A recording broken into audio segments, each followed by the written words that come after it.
Okay, lumabas na dito yung isang biik. Tapos, ang ginawa ng mister ko ay pinunasan yung sa may ilong para makahinga yung bagong silang na biik.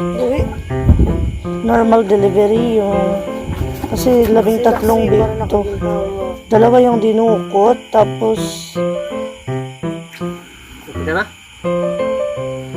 humingi na naman siya. So, Kasi dito na tama, ito sa'yo, ito tila ka kinuha ayusin na ito. ah. Kaya may mga bukol-bukol ito. Ito at tukol lang ako. Ito, bukay sa'yo itong kontrako. Kasi koto.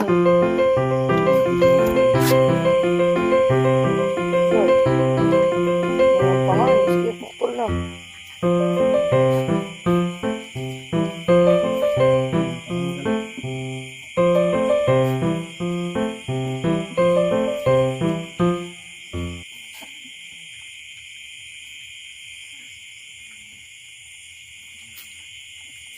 Ikalila mo na siya, Gigi.